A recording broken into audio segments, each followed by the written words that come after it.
Very good evening, everyone, and very delighted to be in the company of Saikat Majumdar. Saikat is a delightful friend, a person I learn immensely from. He is a professor of creative writing, he is an author. There are many other things that he does which doesn't come into this particular frame of discussion, so I'm not adding that into the intro. Those are for behind the scenes.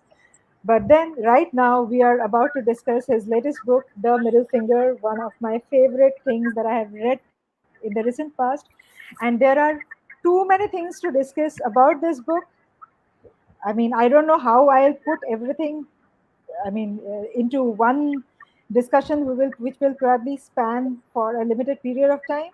But I really want to discuss a lot about this because there are a lot of things that has inspired me while reading this book. Shoykot, warm welcome and very happy to see you here. Thank you so much. I mean, tell me, your story has become like a friend already, and of course, with you, though we've never met, I feel like I know you so well. And when Coral says that I do a lot of things which she can't talk about, it sounded just a lot more suspicious than she meant it. I can assure you, I'm not up to any other suspicious activities. I mean, anything which cannot be discussed in public. But yeah, I mean, it's we've had so many exchanges, and I'm particularly delighted to discuss this book with her. And I'm also a little nervous because this is the first book I've written which started as a sort of an impulse to reimagine a myth from the Mahabharata in a contemporary campus. And Coral does that so well. I mean, obviously, most of you know her Sati series. I've been reading the books, and it's such an urgent stories that she's bringing alive that I feel like I'm really in the presence of an expert here. And of course, I don't do myths as well as her. I don't do myths as well as other writers like Chitra Banerjee Kurni and others who've been on this platform. And I think I'm too close to contemporary reality, so I ended up moving away. But still, that was a initial inspiration as well as the Plato story of intimacy between student and teacher.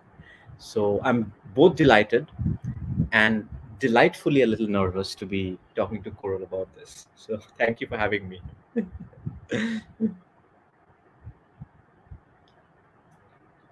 Coral, you're muted. You're muted.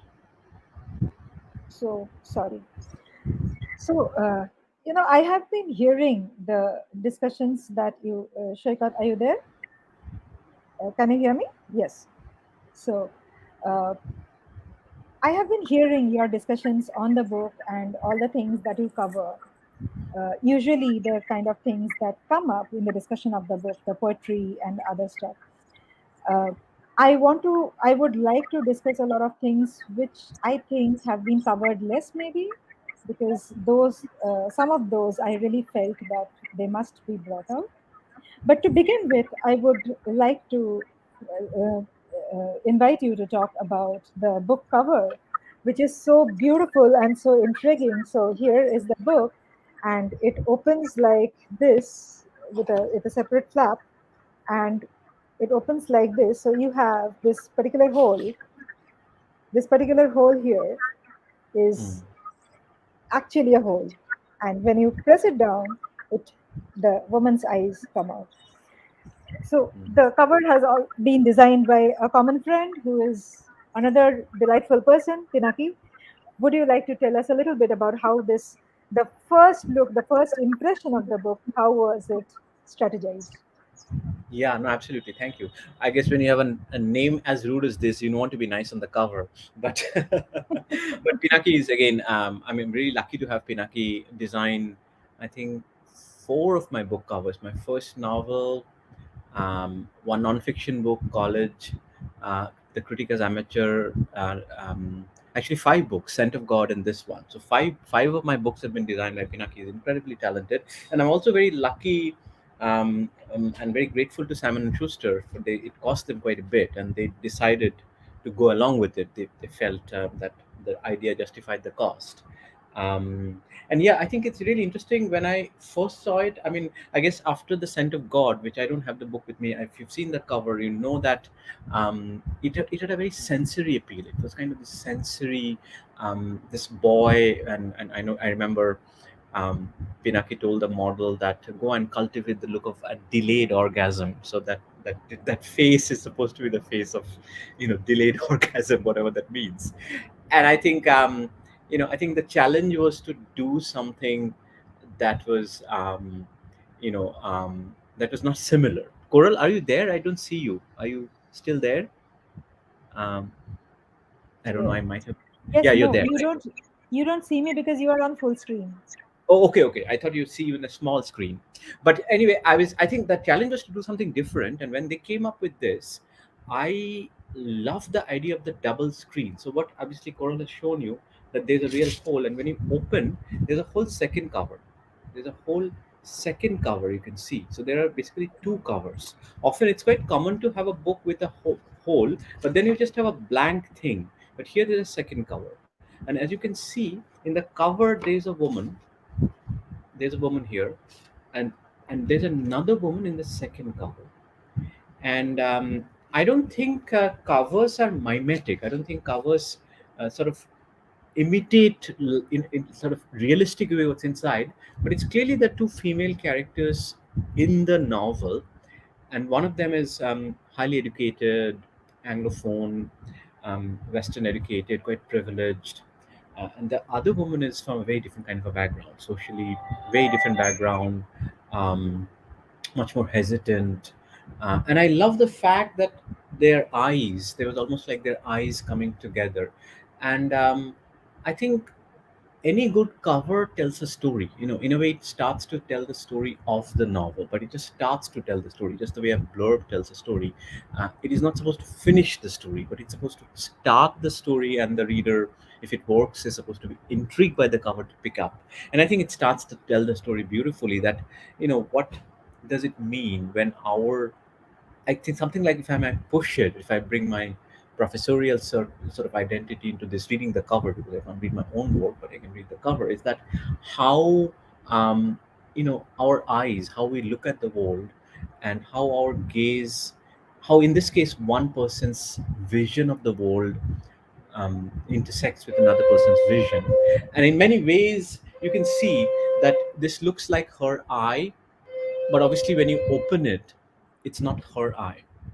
So if this woman here, the more educated, empowered woman, approximates the character Megha, who is the protagonist, and this woman inside obviously is closer to Poonam, who is, the tribal girl, who is a tribal Christian girl, who is the Ekalavya to Megha's Drona. So I thought that's how it's coming across. But then, an image is just like a literary text, open to interpretation by anybody. So I think anybody who thinks about it differently, I would love to know what Coral thought of it. And I think any interpretation is valid, but that's how I read it. And but that, and I think it really goes well. And I think Pinaki's back covers are also equally intriguing. If you look at the back cover, Yes. it's very In interesting. There fact, are, many of your, I think, this particular motif is very, this particular motif is very Tagorean. yes, It's yes, very, yes. The mask motive, yeah. yeah. Dance dramas, there's a kind of a Tagorian Tashid Desh kind of a house of cards kind of a thing. And I think that's something else that Pinaki does quite well. I mean, the really striking cover with a very understated back cover, I think that kind of goes well. He also puts a lot of thought to the spine. As you can see, the spine also has the same eye. So, I mean, at the end of the day, I tell people that, it's a book you should buy even if you don't read it, because it's a good book to have in your bookshelf. It's just beautiful. So it's at least worth for that, True. even if you don't care for what's inside. So thank you for noticing the cover. No, it is because I mean, just like you said, I mean, it is really striking when you say that there are actually there's one person outside, and the two eyes are merging here. Uh, the way I had seen it is the double dual existence that we all have in different ways. Because here we see that there is this really beautiful corporate woman who has something inside, and probably her eyes are giving it out and she doesn't know about it. Something like that had come to my mind, and uh, it was more, reinforced by the very first chapter, which is indeed my next question to you. Hmm. That when I read the first chapter, you are talking about where the slums in the sky, and in between I will read out these portions. They are my favorite. Yeah, please do that. Yeah. The skyscraper slums, Swapna likes to say, we are nowhere near scraping the skies, but the rude blue sky of Calcutta pours through the stricken bamboo and asbestos above. But most days I cannot look up. The slaughter below draws me like a magnet. Of course, there is this entire prologue before the story starts, which talks about the fear of being caged, having a caged existence inside a cage. There is a dream, not exactly a pleasant dream, quite a nightmare, where someone is feeling trapped, and that is probably the existential fear of everybody who is aspirational. So one of the things that I really felt was that with the reference of that, caged existence has come into the novel again and again. I mean, the prologue talks about a dream maybe, but here you have brought the concern of discrimination. We see loneliness, we see rat race. Uh, there are societal barricades which people are trying to break, but then they themselves are suffering from it and they don't necessarily know about it. Uh, and then there is loneliness. There are many other such cages that has come in different parts of the novel. So, I was wondering that in the author's brain, when you were writing this chapter, uh, is that cage, a significant and deliberate superplot, or Mm. as an audience, I'm thinking too much over it? Yeah. No, I love that interpretation, but I didn't think of it actually. I mean, I love when readers always, as I'm sure you also have that experience, when readers come up with an interpretation you had not thought of. See, as a writer, I think a lot on images. For me, I'm a very visual writer. I mean, and often I start a book driven by a sensation, like a moment, like an Mm, atmospheric, like obviously with the Firebird, it was that actual memory of watching my mother, that little thing, and that had the seed of the novel. With the scent of God, it was the ambience. Here it was different, and yet I had heard that story from someone, a vegetarian person, a woman, also, who sort of worked as a, not exactly as a domestic helper, but in a blue collar job. And she described, this is something taken from life. She lived in this market in Metia Bruce, and she lived right above this chicken shop. And she told me that, oh, all day I hear chickens being slaughtered, and it's terrifying. I think, and I just, that image just stayed with me. That, oh my God. I mean, I think it's bad enough for even someone who eats chicken to live next to a butcher shop to hear, the hens mm, being slaughtered. But for a vegetarian person, and that was just the power of the image. I don't even know what I was trying to say through this. I don't think I had an interpretation in mind, but I wanted to show that life, obviously it's not an affluent life. It's a, kind of a lower middle class or even poor life, kind of slums inside the marketplace. I thought that's very interesting that there are these shanties inside the market above. And if you've been to any, market in India, I think you see there are people who live above that, and I don't know, chawl kind of a life. And that was fascinating because I was getting there.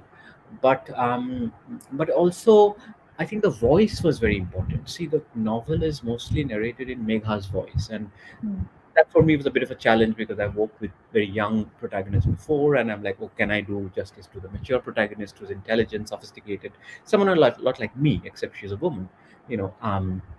And she tells the story, and Poonam was a big challenge because she comes from a very different social space, and yet I felt the novel would be incomplete if I don't give a little bit in her voice.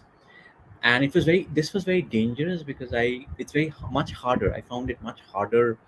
Social class was a much bigger challenge, I think, as a writer, than gender. I've written even from a different sexuality perspective, gender. I mean, you can tell me if it is work, but I felt class was the hardest because it's so difficult to mm, speak. But while writing class, and this is something I tell my students also, while writing a person from a very different social background, don't just be daunted by the difference, by the social space. No human being is just a product of their social space. They're unique, and Mm. literature is interested in the ways they're unique. And Poonam is an extraordinary woman.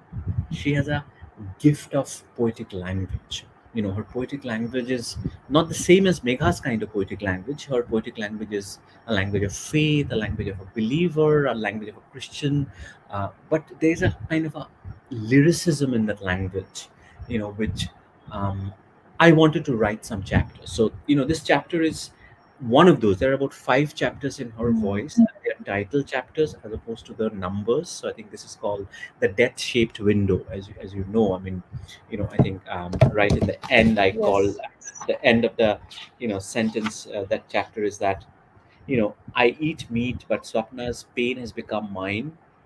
In this room, death is shaped like a window, because obviously that's the window from which the chickens cry, come.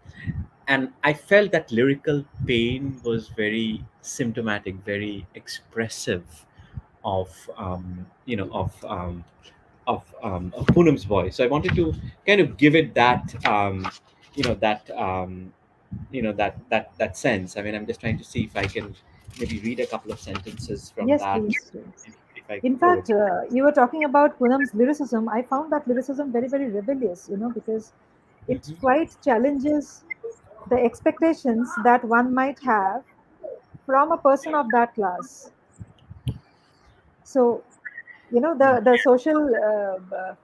social fabric that we place on them, kind of imposed on them, because we expect them to be a particular type, and we don't see them coming out with that kind of, which I found that in your book you have put it in Jishnu, that he was very, very surprised, and a large part of his surprise or shock was probably because it comes from Pune. Yes, yes, and that was the Ekalavya moment where Ekalavya surprises Drona and Arjun with his show. But I was worried, and I actually had a discussion with Arundhati Subramaniam when she read the manuscript, and Arundhati told me that, yeah, you have to be careful because her poetry can't be the same as Megha's Hmm. poetry. She used to be Hmm. poetic. She can't be poetic in that kind of lofty literary language, and that's incredibly hard, especially if you're writing in English, to capture a kind of a poetry which is rough, which is Hmm. wordy, which is brutal, but which is intensely poetic. And for me, the answer was, of course, faith. For her, and religion has been, as you know, a kind of a concern for me with the last 2 books, that the artistic power of religion. And here is a person who wants to imagine the church sermon as a place of poetry. For her, poetry is not a means of self expression, it's not a mean of aesthetics, it's a means of serving the Lord better. Yeah. That I can serve the Lord better, I can sing the praise for the Lord, and I can serve my community. I wanted to imagine a poetic sort of a talent very different from, say, how we just think of poetic or literary talent as a kind of Yeah. secular thing, as a kind I of, think oh, that this is is called ibadat in Urdu, right? oh, I And there's no see, better word than that. It's beautiful, a word called ibadat. I see. Word ibadat means that it doesn't matter, nothing matters. It is just about you are praising God because you are in love with Him. Yes, yes, exactly. That's The hymns exactly of God what are I being sung for that. yeah, that praising God. And that is where Megha and Jishnu are puzzled. They don't know that this kind of self negation is even possible, that I don't matter, it's really something else. And that's how I wanted to imagine it. Again, it's very Yes, you were difficult. reading a little portion of your choice. Please do that. uh, I interrupted you. yeah, I'm sorry. just trying to see if there's just maybe a little bit, I mean, um, just maybe a one part, um, yeah, okay, just maybe this part. Yes. You see the shop when you look out of the window, a great slab of stone, like the ledge of a temple, with cages underneath. They look like crates that can hold eggs or cauliflower spears, but they hold a mass of dirty white feathers and red beaks. Drowsy hens. What can you be but drowsy if you have no room to flap a wing or move a claw? All of you make up one big lump. You stare You stare at that shiny pink thing, but you don't know that it's the skin breast of the neighboring hen who clawed you in your sleep last night. You don't need to stare out of your window when the butcher pulls out the hen. Its wings splutter weakly in the cage. Everything is weak. The caged life is a drug that waters you down. Still, when the heavy knife beheads the neck, there's no water. There's a spot of blood that I don't see. I don't have to see it. And then, there's another paragraph towards the end which says, there are days of red horror, festivals of goddesses who love meat, days of the wedding seasons. Many men arrive with butcher knives. Great hordes of cages arrive to meet the butcher slab like an ancient temple. Throughout the day, the cries explode like a city of birds under the cloud of poison gas. I eat meat, but Swapna's pain has become mine. In this room, death is shaped like a window. So that's the first chapter. Wonderful. Yes. I will bring up this page number 78, where there are many such metaphors, many such moments where I had underlined, but this one I want to bring up. It talks about Megha's mother, Bharti, at the end of the page. Mhm. So, but her mother had given her a fear that she had never really shrugged off. For Bharti, narrow streets and screaming vendors were slimy with crime. The last sentence. Hmm.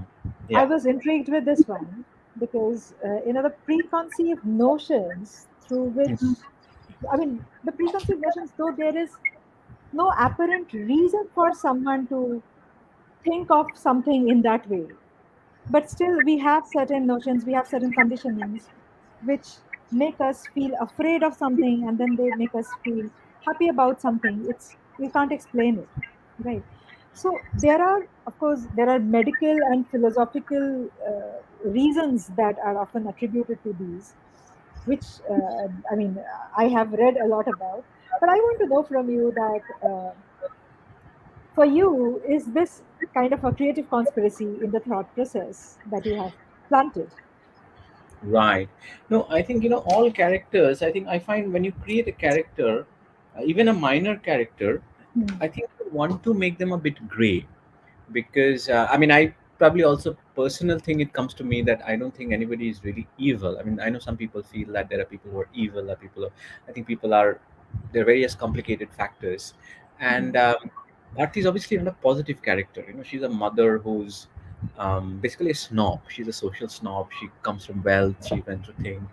But at the same time, I think, I um, when I went to the US, I sometimes sort of happened to speak to women, Indian women who also grew up in India, and then for the first time, I realized what it's like to be a Indian woman and actually walk the streets of Indian cities. And I was like, that was a big moment of jolt. Like, I mean, I didn't even think of this.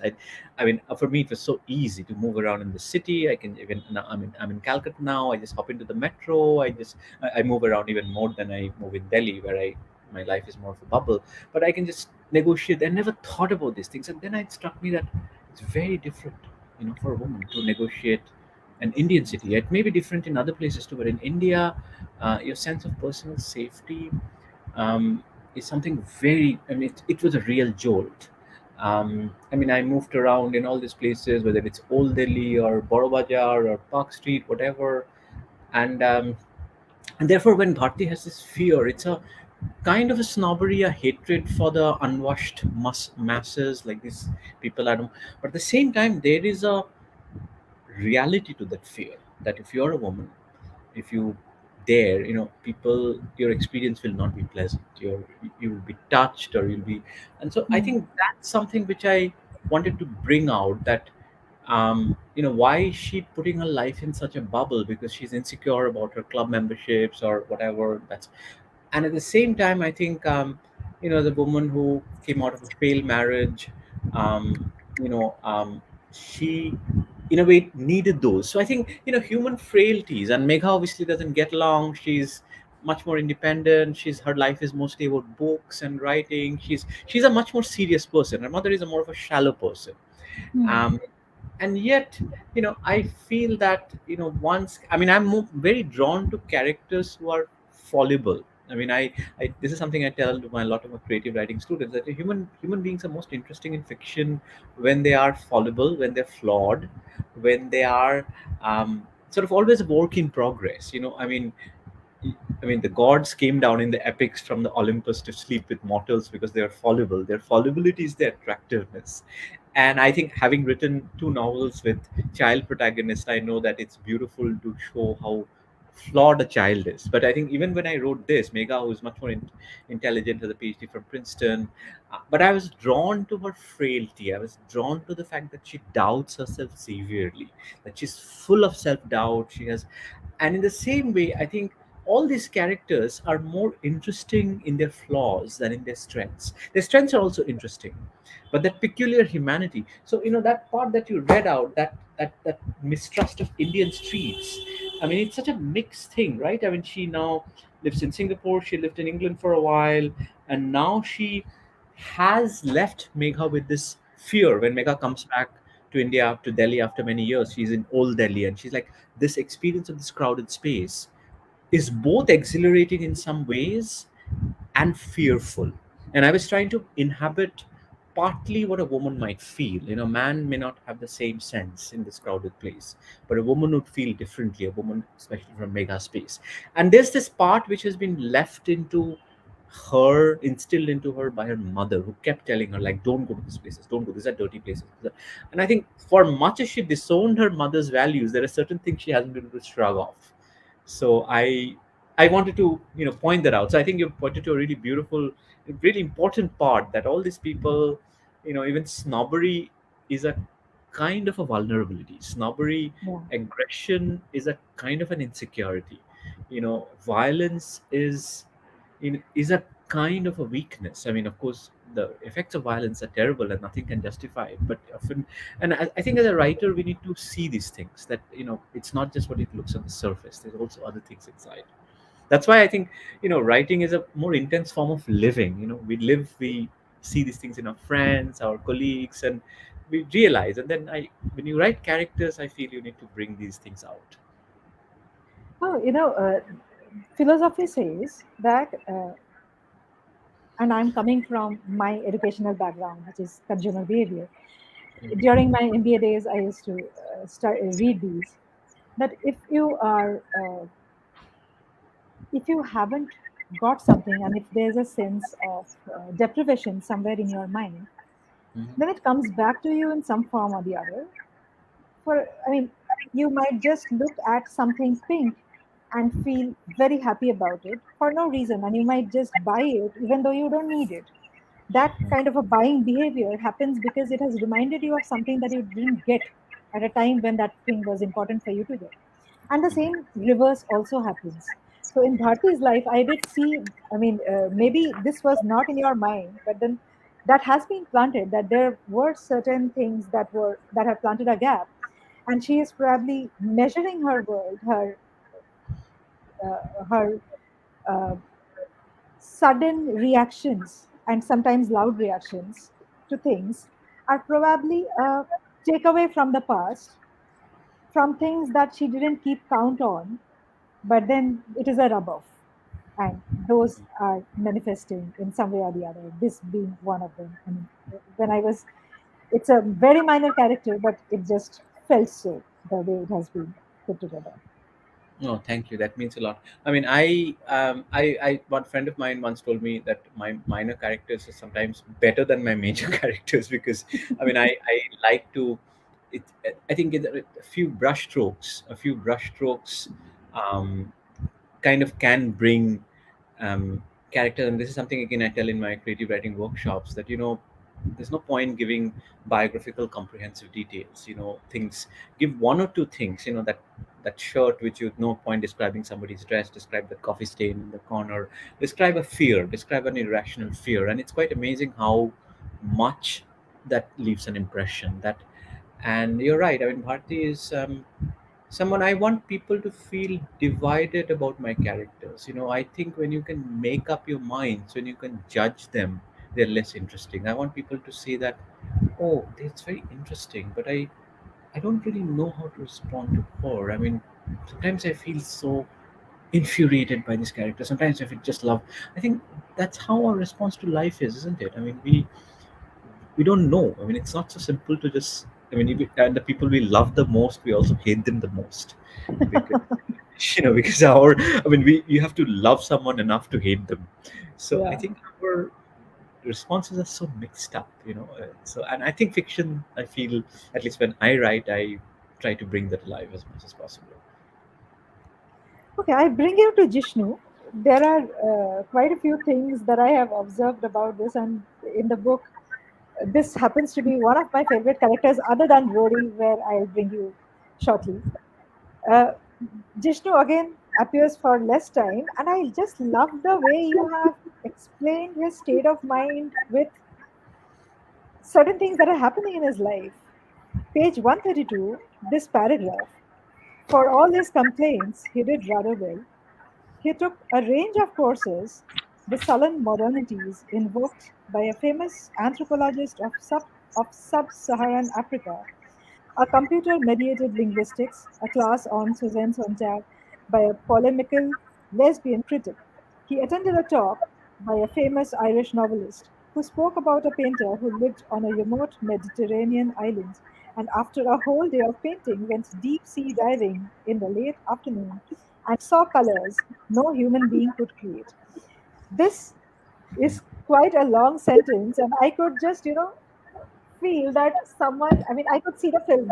Someone out of frustration is just blurting out, okay, okay, okay, okay, okay, done.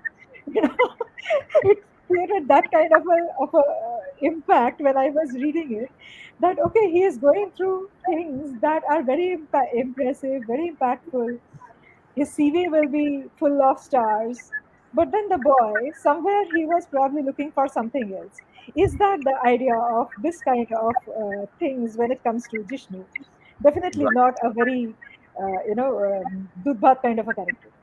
Right. Now, I'm glad you pointed that out. Very few people have really touched on that. So it's a very rare and sensitive reading. I mean, a lot of these things that you mentioned are there are real life basis. This is actually taken a lot from, what I saw at Stanford. So this critic on Susan Sontag would be the queer theorist Terry Castle, who was my colleague at Stanford, based on that. And this talk by this famous Irish novelist is actually a talk by Colum Toybin, Okay. the Irish novelist who actually heard, and he actually talked about this painter, who painted all day on this island, and then he went for a swim. At the end of the day, he just went for a swim, and he just deep went to the waters, and he saw these colors which are just incredible. And it's like, it's quite amazing what painters, their relationship with painting is. And I think you're right, it's like this whirlwind of courses, and I've been in universities, and some good universities, and this exposure of this delightful menu of learning, and yet sometimes you can feel a bit hollow, you can feel a bit hollow. And I've seen a lot of that too, that people have great exposure, great, even the creative writing workshop, the MFA sometimes teaches people to be really brilliant in a kind of soulless way. Your craft is amazing, but there's no wilderness, there's no burning quality, there's no roughness. And I think I imagine Jishnu's character a little bit like this. Of course, Jishnu is another name for Arjun, and he's meant to be the Arjun character. So, Yeah. um, and clearly, this is a novel which is not pro Arjun. This is meant to be pro Ekalavya. And Vishnu is brilliant, but he's brilliant in a kind of technical way. He doesn't have that soul. He's like, I think one reader, one friend of mine read it and told me, he's like, he seems like some kind of pathetic Rahul Gandhi figure. So there's that one take. It's like this whole inheritance of political thing, but he's kind of can't get his act together. He's really brilliant, been to great schools, but he's like just. There's no fire in him. So there's that. I'm not going to comment on that. But he is brilliant. Um, but he also is very close to Megha. He has a bit of crush on her, and this is kind of he's writing to Yeah. her, sort of in form of that. But I kind of I was getting to the point of this very kind of secular, technical, um, kind of soulless brilliance, which faces something completely jagged, rough, wild, and devotional. So there are two kinds, and Poonam's work is much very different. It's rough at Hmm. the edges. Her English is wobbly. She doesn't look or dress like any of these people. But when she speaks, there's that.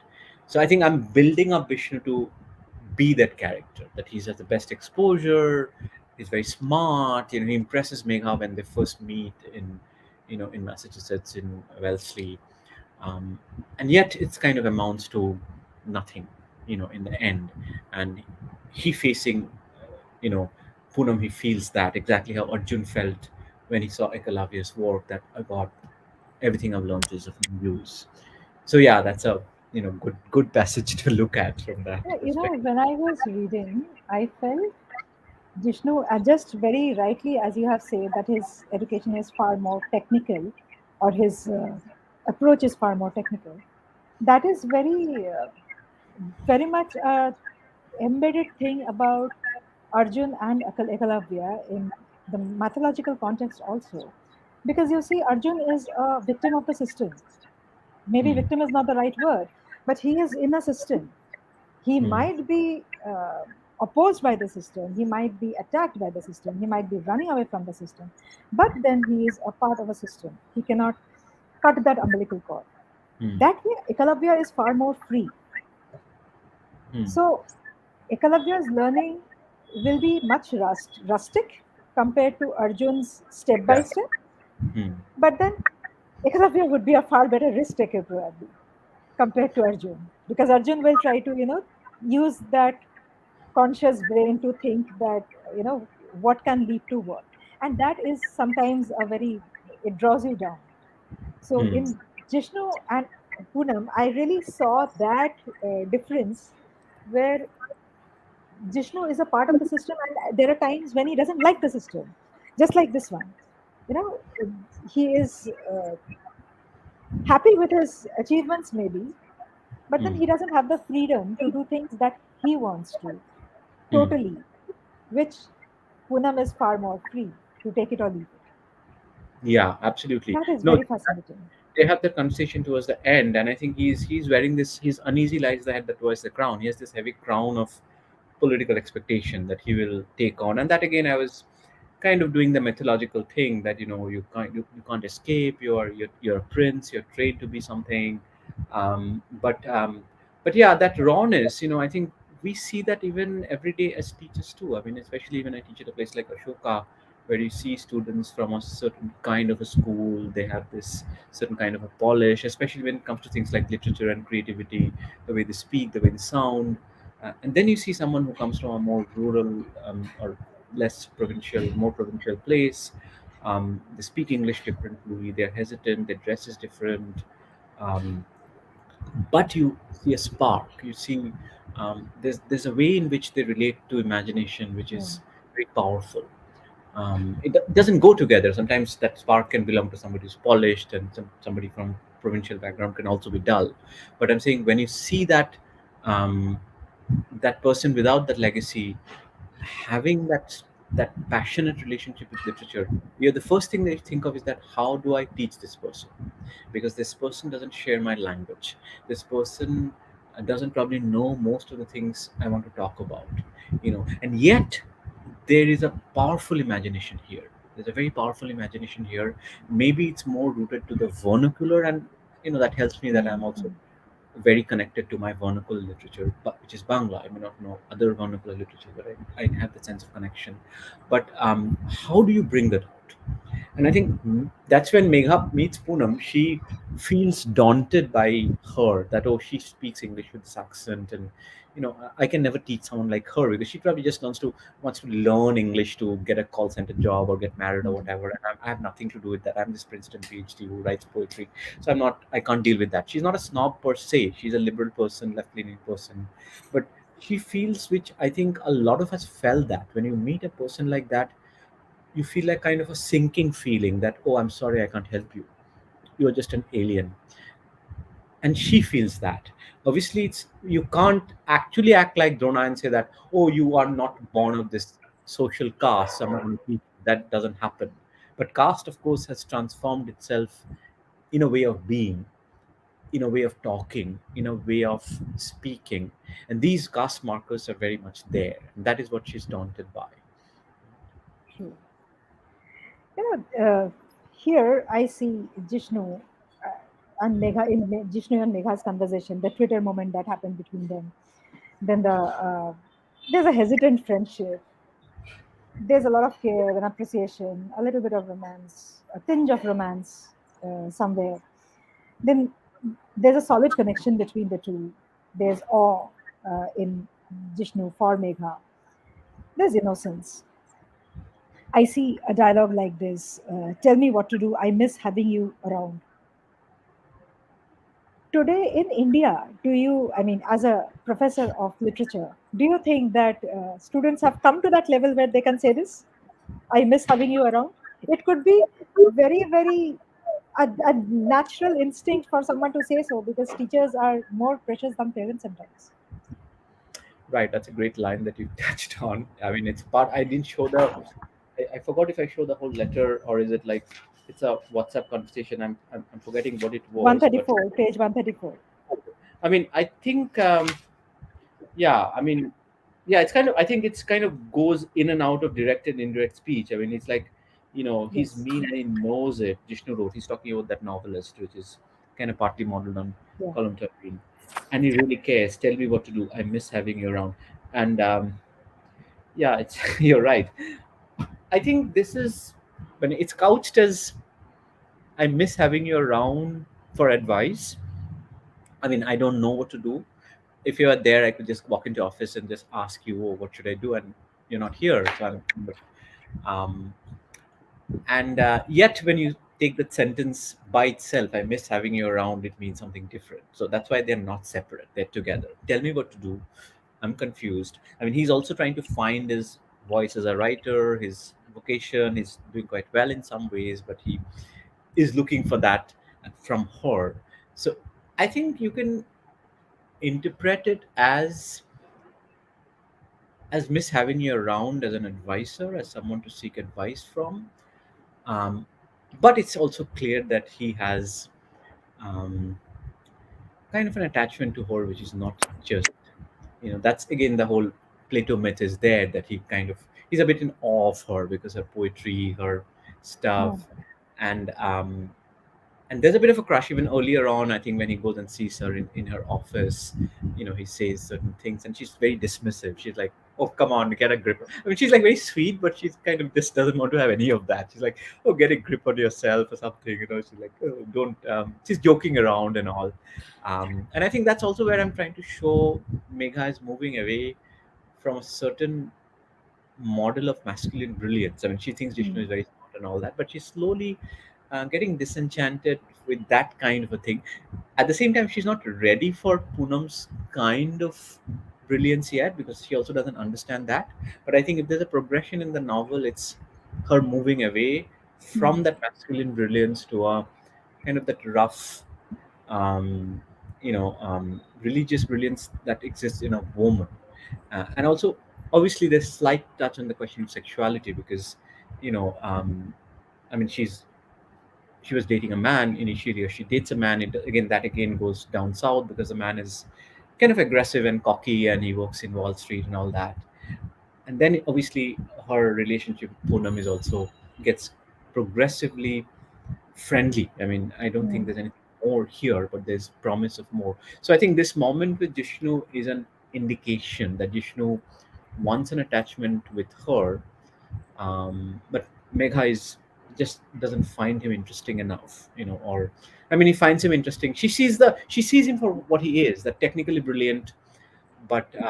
but not with that soul.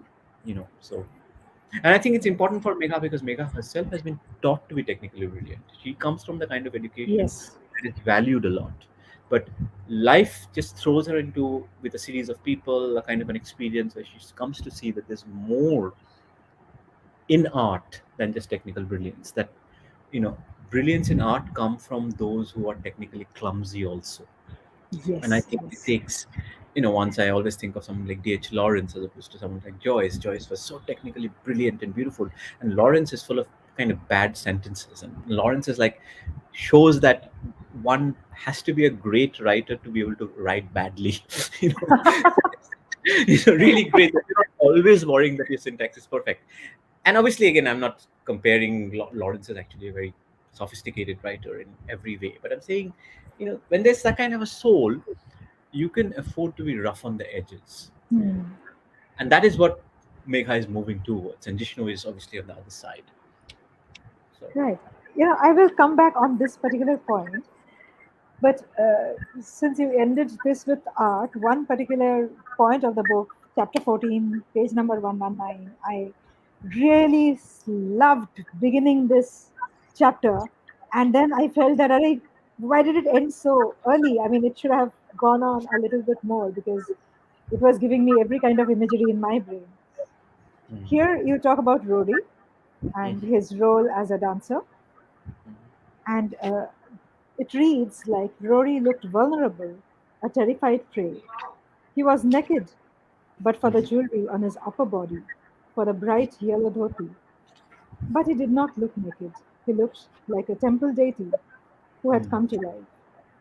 He played the pursuer and he played the pursued, and his footsteps created a demonic music on the wooden stage.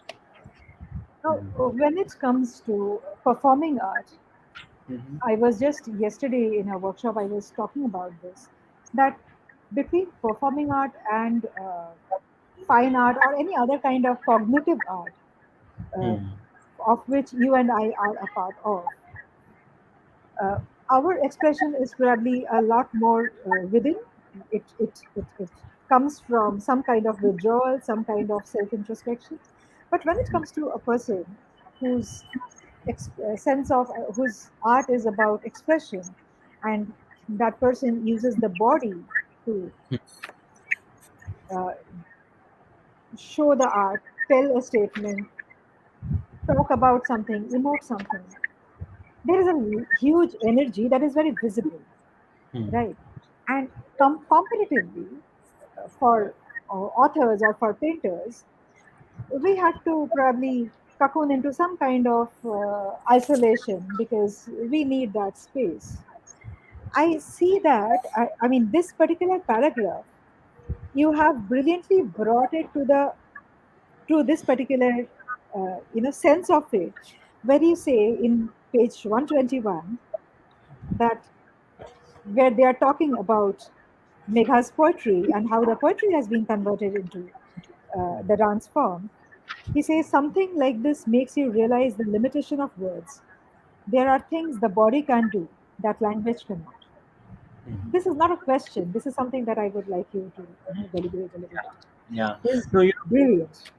absolutely. I This is a very key part. This is in some ways the heart of the novel, the anxiety between poetry and performance. And as I've said this elsewhere, that as someone who works in prose, I'm haunted by the power of the performative medium. I mean, I've done this in two novels. One is in The Firebird, which is about theater, and in this novel, which is about poetry. I mean, obviously, I mean, I think probably my favorite among your novels is Rasya, where you've done this so beautifully with dance. That dance is a form, and I know you have that relationship with dance, and I just love the way even their stories come alive in dance, and the question of myth. So I really have had a lot of inspiration from that novel too, that the way you brought the passion of dance alive. And I'm really struck by this envy that what one can do with the body, what one can do with the body. And I think this has to do with, obviously, I think I'm awkward. I mean, I had this childhood ambition of becoming an actor,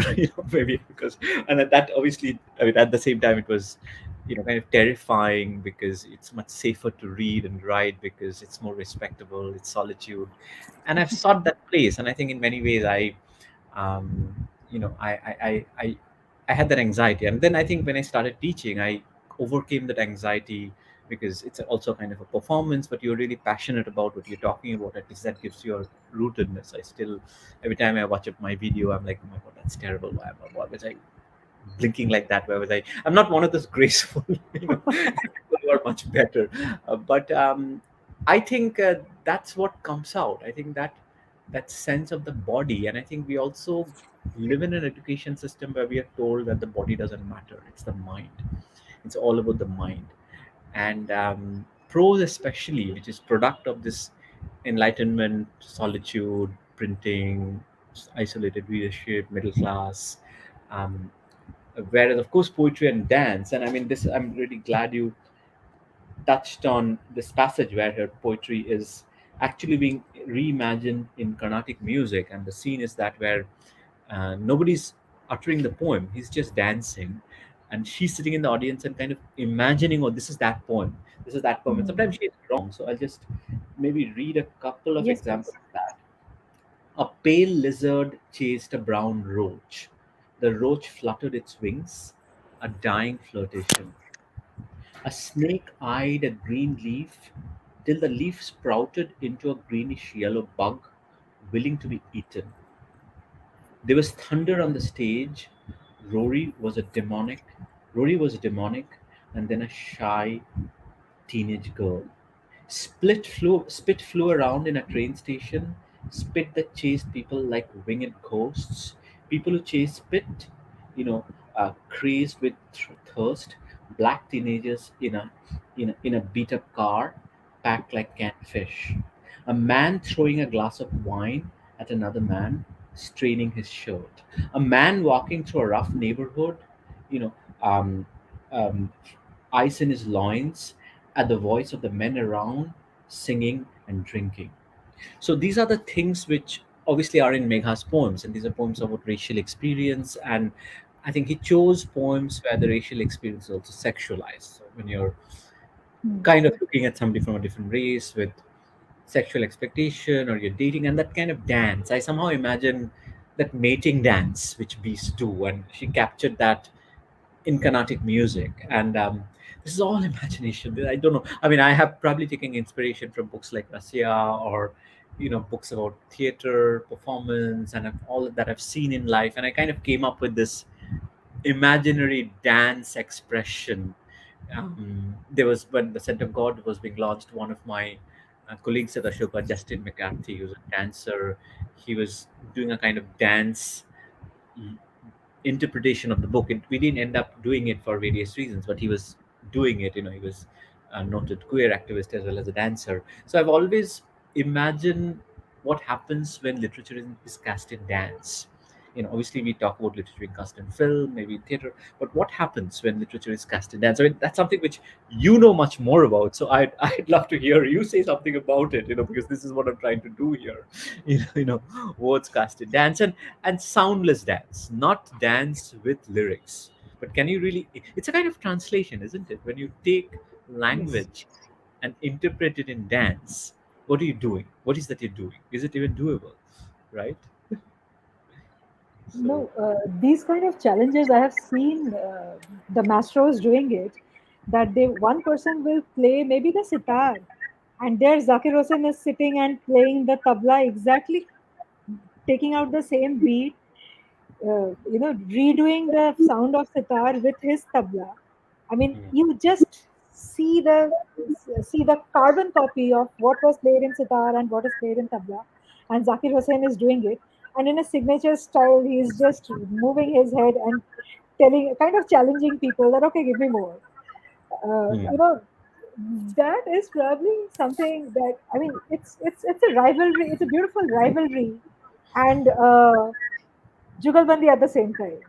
Yes, yes, that is the beautiful part. It's like courtship. It's like Yeah, wooing, where two partners are fighting and loving at the same time. Where lovemaking is a kind of a fighting, and where fighting is also kind of a lovemaking. I mean, I yeah, love that. The whole mating spiders dance. That is the thing I was trying to go for. That it's intense and bitter and sweet at the same time. It's um, it's fatal and erotic at the same time. And I think musicians understand this really well. I think there is even, towards the end of your novel Rasya, you talk of two characters taking their rivalry out on the dance stage, like how they are rivals, and yet they're collaborating and they're rivals. So I mean, I just love those ideas, how one can show this in a dance. And probably I love it because I don't know, I don't have any idea of how it's done, but I just have an instinct that it can be done. And I love when, because we are so enslaved by words, we talk, we write, Yeah, but how those things can be done without language. The silence is also, I'm something very absolutely. fascinated by, and I think silence plays a big role in my novels too. There are always silences, things that are not said, and I admire performers who work with silence. Right. I can see that we are exceeding. I mean, we are moving towards a long time. I don't, uh, but I actually am not done with the questions that I have. So there are two questions that I really want to ask you. One is from traditional to contemporary teacher-student relationship. If you see, you look at it in novels, you look at it in films, you look at it in mythology. The Drona Arjuna that we are also talking about. The favorite student, and it is a very interesting discourse, that it is said that the favorite student or of a teacher is the one from whom the teacher has something to take away. Hmm. Some unfinished goal of the teacher is fulfilled by the student, and when one student shows that potential, Hmm. that student becomes the teacher's most favorite one, the one to whom the teacher is showering maximum affection and maximum influence and Hmm. giving everything, nichorke, whatever he can, to that student because he believes that he or she will probably go and hit something that the teacher couldn't. Hmm. It applies in Drona Arjuna.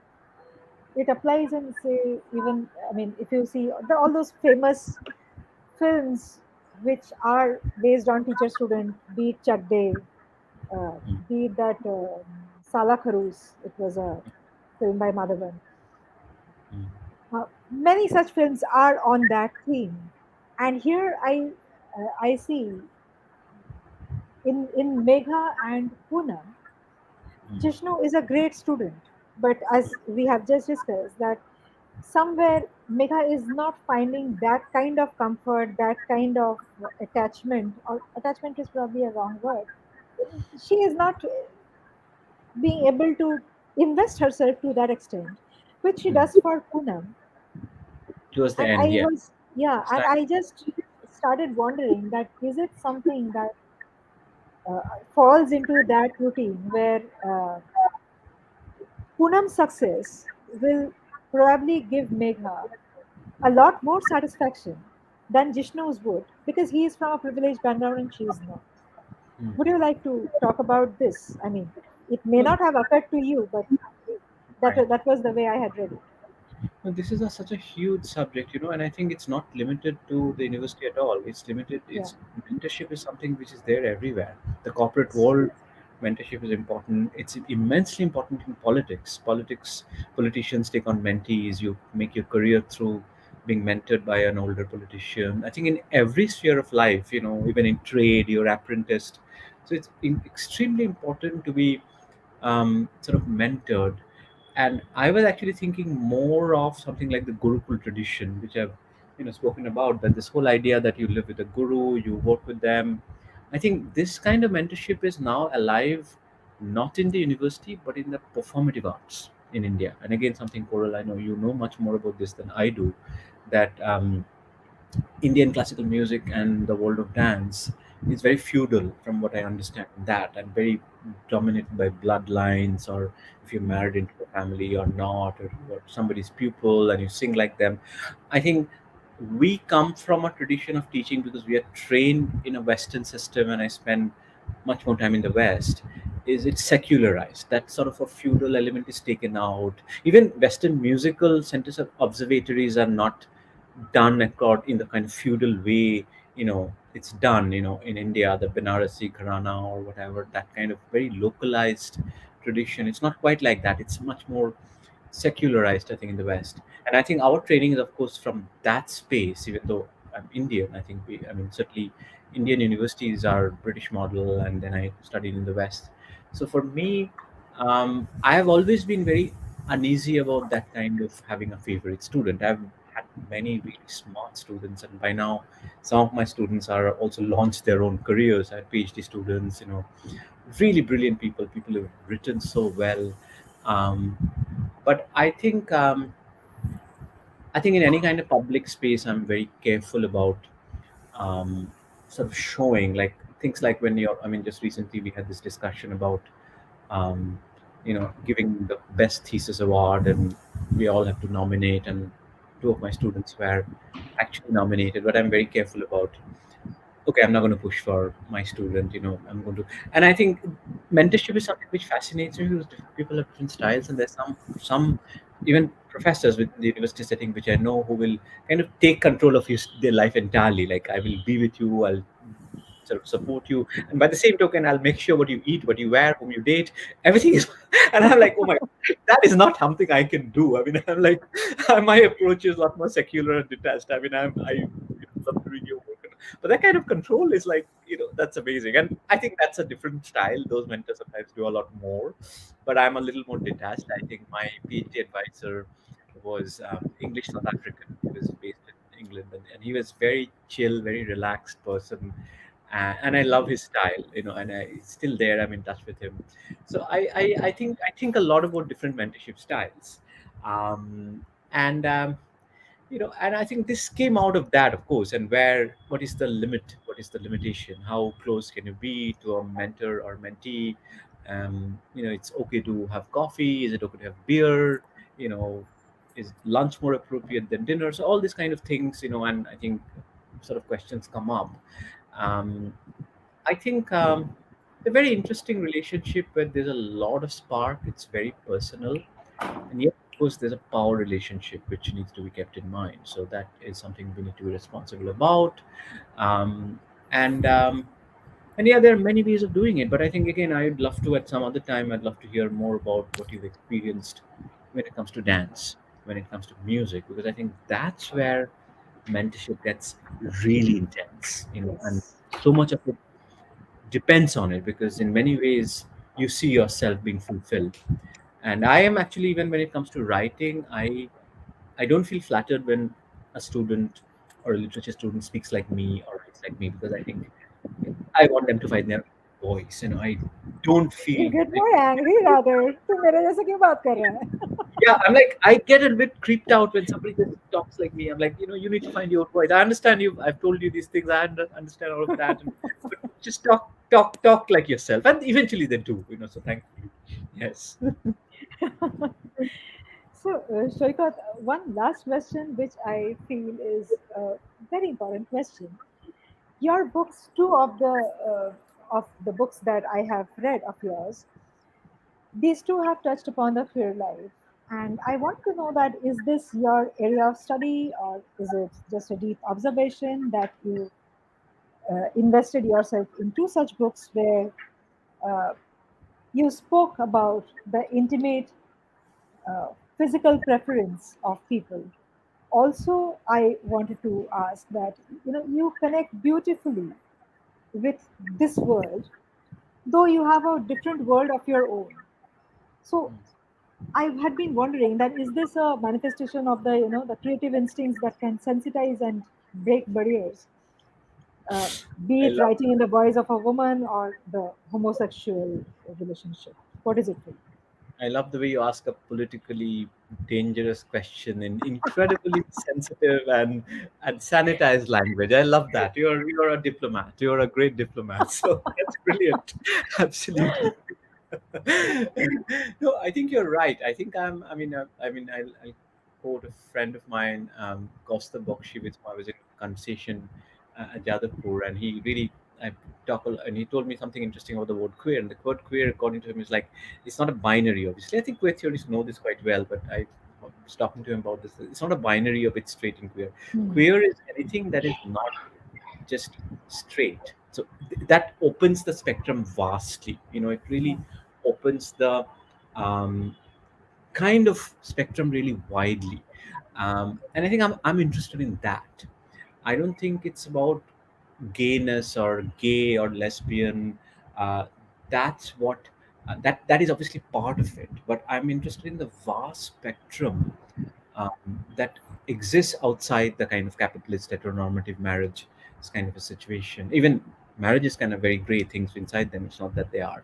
So I think I'm basically interested in transgressive desire, desire which is exists at places where it shouldn't. So if you remember the Firebird, I mean, in Firebird, Mm.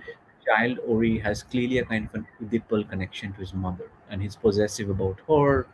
To see her on stage kissing another man or something, he also has a crush on his cousin. So again, these are all very known things. Things happen in Indian families, but they fascinate me. That what happens when you have a crush on an older cousin. Obviously, you don't act on it, especially when you're 10-year-old and she's 18. There's nothing you can do, nothing happens.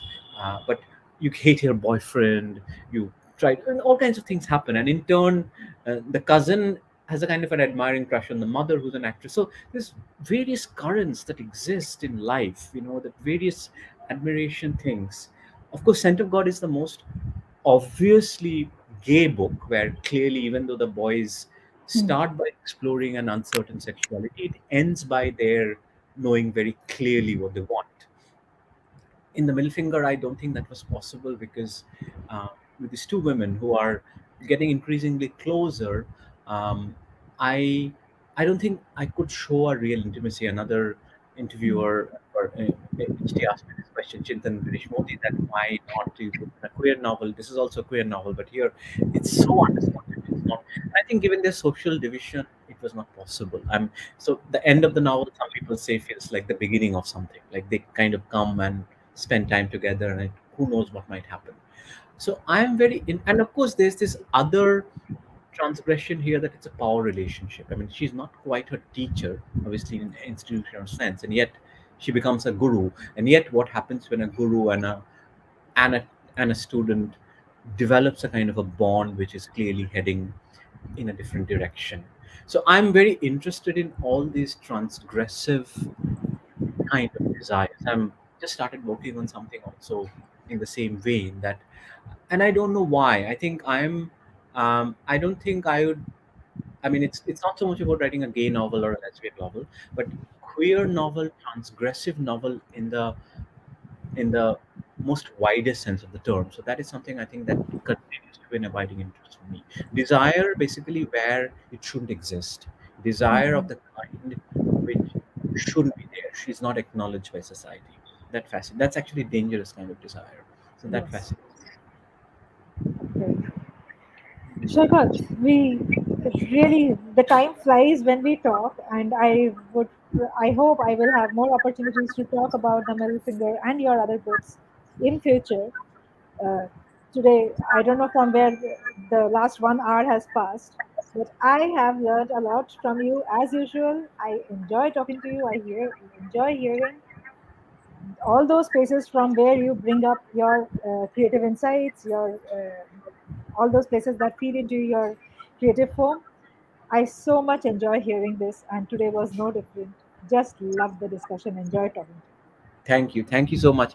I see there are some, I don't think there are any comments, any questions, but there are a number you. of comments There in are the many chat. comments, no Very questions, only comments. Yeah, all comments. I think Ruma yeah. is Most talking. of them have already been put up in Yeah, different parts of the Russian blog. discussion.